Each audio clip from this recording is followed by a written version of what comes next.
भोपाल के एक शांत इलाके में आरव अपने माता पिता के साथ रहता था। घर बाहर से बिल्कुल सामान्य दिखता था।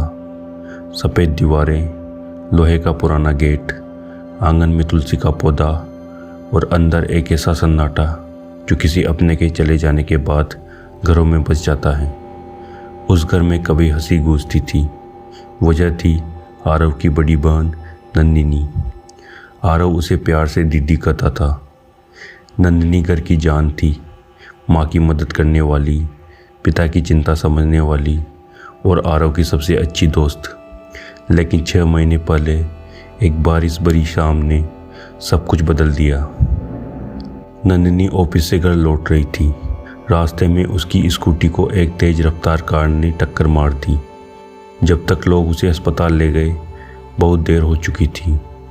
उस दिन के बाद घर में सब कुछ वैसा ही रहा, लेकिन कुछ भी वैसा नहीं रहा।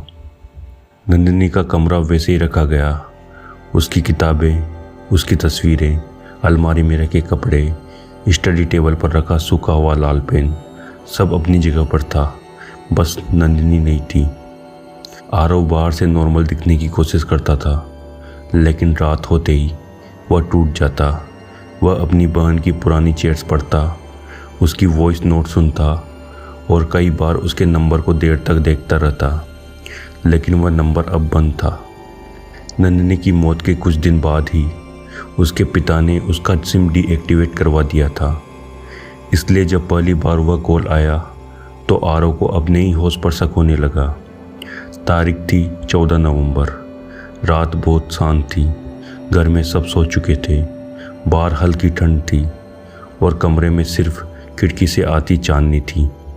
आरव बिस्तर पर लेटा था, लेकिन नींद नहीं आ रही थी।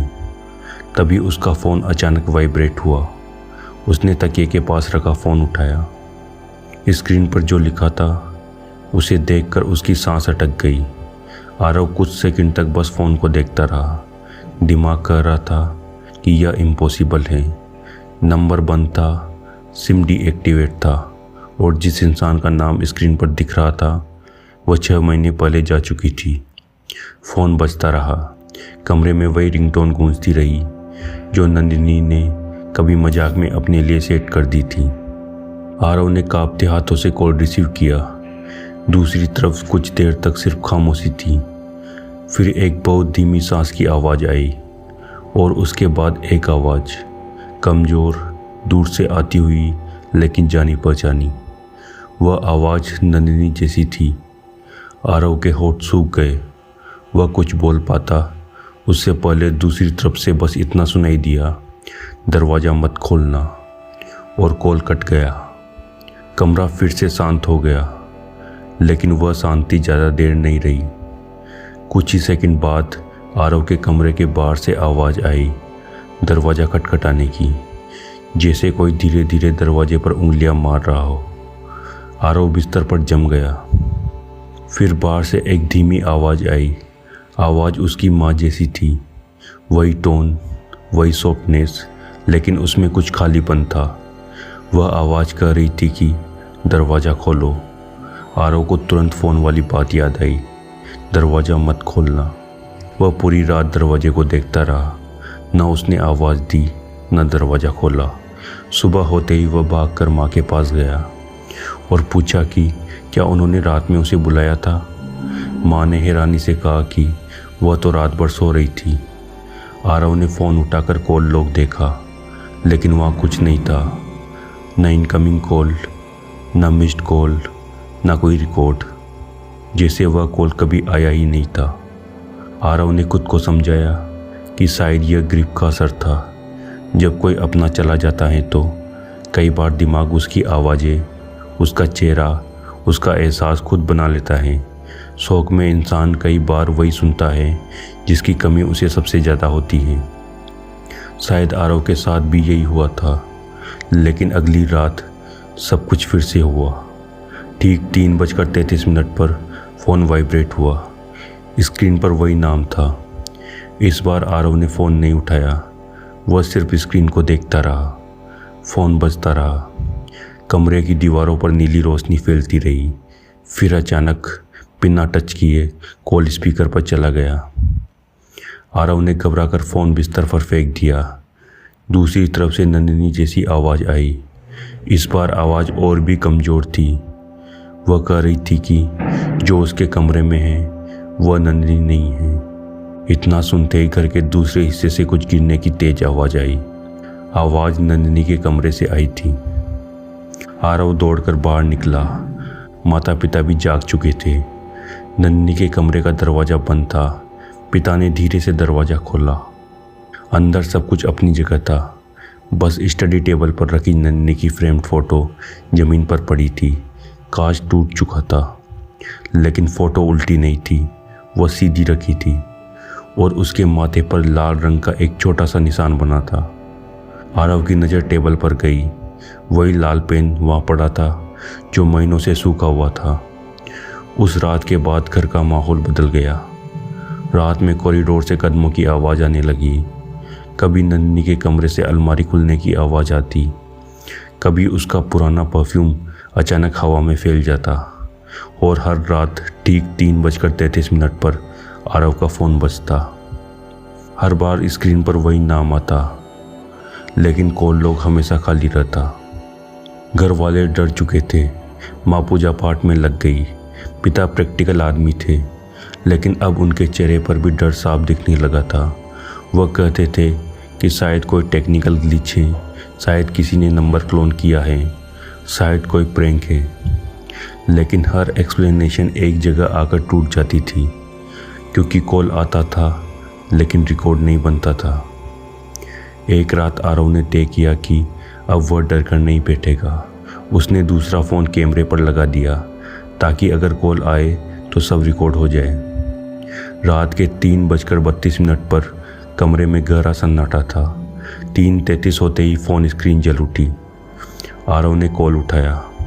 दूसरी तरफ वही सांसें थी। फिर नंदिनी जैसी आवाज़ आई। इस बार आवाज़ में डर कम था और जल्दी ज़्यादा। आवाज़ ने सिर्फ इतना कहा कि उसकी अलमारी के नीचे वाले बॉक्स को देखो। कॉल कट गया। सुबह होते ही आरव नंदिनी के कमरे में गया। उसने अलमारी खोली। नीचे एक पुराना नीला बॉक्स रखा था। हादसे के बाद परिवार ने उसे कभी नहीं खोला था। बॉक्स के अंदर ग्रीटिंग कार्ड्स, कॉलेज फ़ोटोज़, कुछ पुराने पेपर्स और एक छोटी डायरी थी। आरव ने डायरी खोली। पहले पेजेस सामान्य थे, कॉलेज की बातें, ऑफिस की बातें, घर की छोटी छोटी यादें। लेकिन आखिरी पेजेस ने आरव के पैरों के नीचे से ज़मीन खींच ली। नंदिनी ने लिखा था कि ऑफिस में एक व्यक्ति उसे लगातार परेशान कर रहा था। वह उसका पीछा करता था, मैसेजेस भेजता था और कई बार घर लौटते वक्त उसे फॉलो करता था। नंदिनी ने यह बात घर पर नहीं बताई थी, क्योंकि वह नहीं चाहती थी कि माता पिता परेशान हो। डायरी के आखिरी पेज पर लिखा था, अगर मेरे साथ कुछ होता है तो इसे एक्सीडेंट मत मानना। आरव के हाथ कांपने लगे। अब यह कहानी सिर्फ एक भूतिया कॉल की नहीं रह गई थी।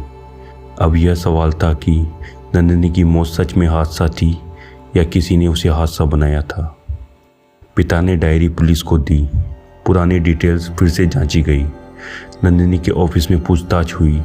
हादसे वाली रात के राउट के सीसीटीवी फिर से देखे गए। जांच में एक नाम बार बार सामने आने लगा, विक्रम, नंदिनी का सहकर्मी। वह वही आदमी था जिसका जिक्र डायरी में था।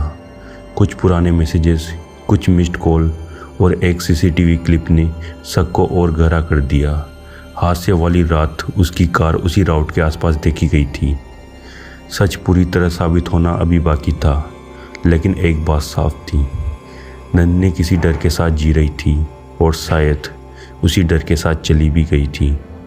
उस रात आरव को फिर कॉल आया, 3:33 पर। इस बार उसने फ़ोन उठाया, लेकिन डर पहले जैसा नहीं था। उसके अंदर दर्द था, सवाल थे और एक उम्मीद भी। दूसरी तरफ कुछ देर तक शांति रही। फिर वही आवाज़ आई, अब मैं जा सकती हूँ।